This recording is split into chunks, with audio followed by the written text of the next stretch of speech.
Q6505. The three axes of an aircraft intersect at the A. Center of gravity. B. Center of pressure. C. Midpoint of the mean chord.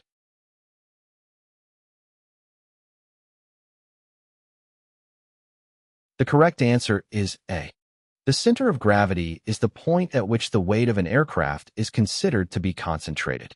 It is the point where the three axes of an aircraft intersect: the longitudinal axis, running from the nose to the tail, the lateral axis, running from wingtip to wingtip, and the vertical axis, running from top to bottom.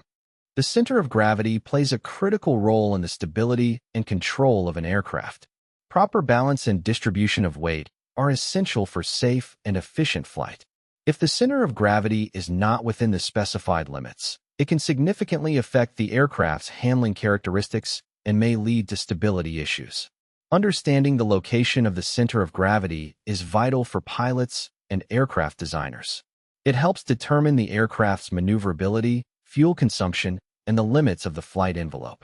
For example, an aircraft with its center of gravity too far forward may have a tendency to pitch up, while a center of gravity too far aft may result in a nose-heavy condition.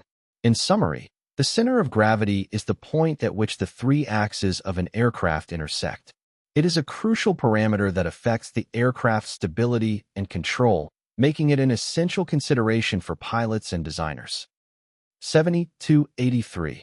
Action of the elevators moves the plane on its A. Lateral axis. B. Longitudinal axis. C. Vertical axis.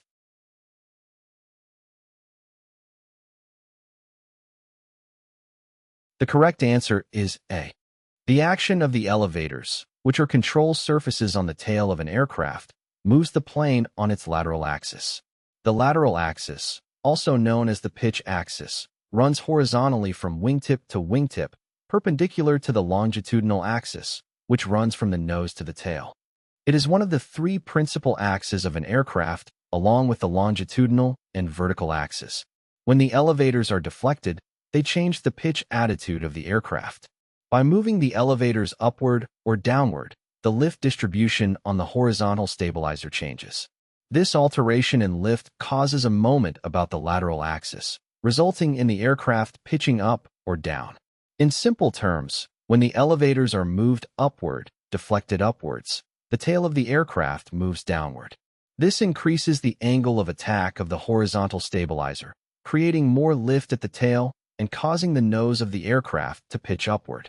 Conversely, when the elevators are moved downward, deflected downwards, the tail moves upward, decreasing the angle of attack and causing the nose to pitch downward. By controlling the elevators, pilots can adjust the pitch attitude of the aircraft, allowing for changes in altitude, climb, or descent rates, and maintaining the desired flight path. In summary, the action of the elevators moves the aircraft on its lateral axis, which controls the pitch attitude of the airplane. 7284. Aileron deflection moves the airplane about its A. Lateral axis. B. Longitudinal axis. C. Vertical axis.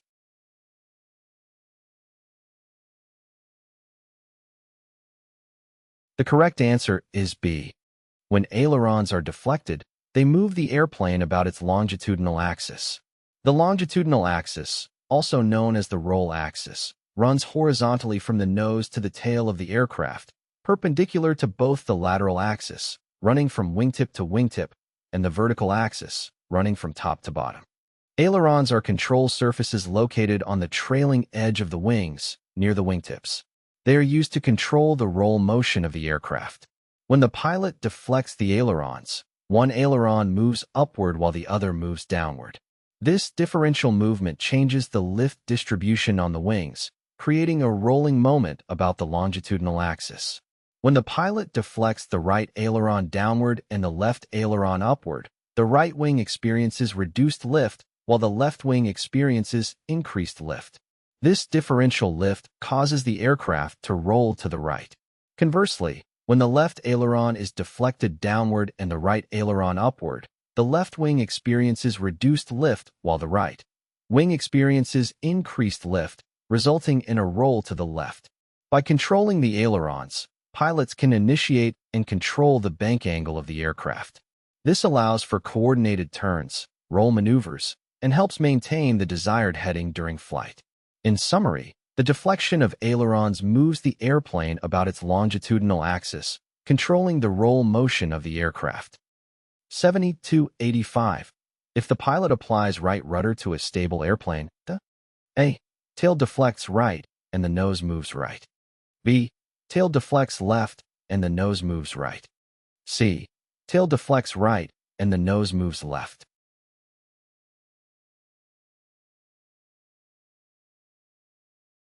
The correct answer is B.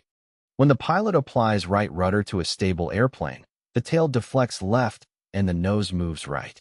The rudder is a control surface located on the vertical stabilizer, tail fin, of an aircraft.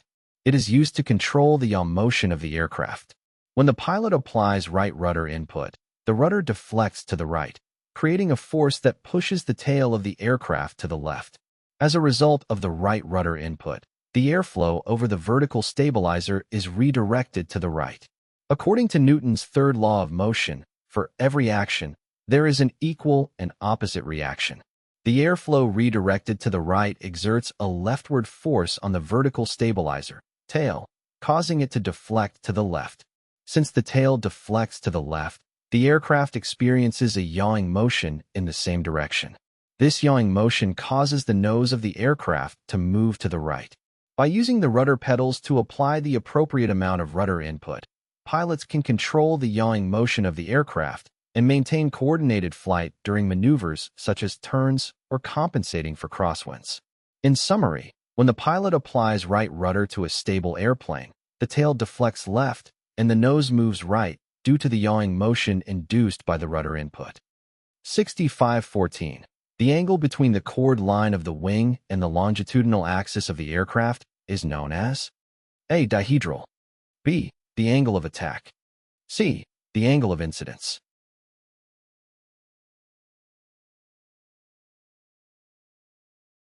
The correct answer is C. The angle between the chord line of the wing and the longitudinal axis of the aircraft is known as the angle of incidence. The chord line of the wing is an imaginary straight line that connects the wing's leading edge to its trailing edge. The longitudinal axis of the aircraft, also known as the roll axis, runs from the nose to the tail of the aircraft. The angle of incidence is typically measured as the angle between the chord line of the wing and a reference line parallel to the longitudinal axis of the aircraft, such as the horizontal stabilizer or the aircraft's fuselage. It is usually fixed and set during the design and manufacturing of the aircraft. The angle of incidence plays a crucial role in determining the aircraft's stability and flight characteristics. It affects the lift and drag forces acting on the wing, as well as the aircraft's pitch attitude during level flight. Generally, a higher angle of incidence results in a higher lift coefficient and increased lift, while a lower angle of incidence reduces lift. It's important to note that the angle of incidence is different from the angle of attack. The angle of attack is the angle between the oncoming airflow and the chord line of the wing. It can be changed during flight by altering the pitch attitude of the aircraft through elevator control input. In contrast, the angle of incidence is fixed and does not change unless modified during maintenance or structural adjustments. In summary, the angle between the chord line of the wing and the longitudinal axis of the aircraft is called the angle of incidence. It is a fixed parameter that influences the aircraft's stability, lift, and flight characteristics.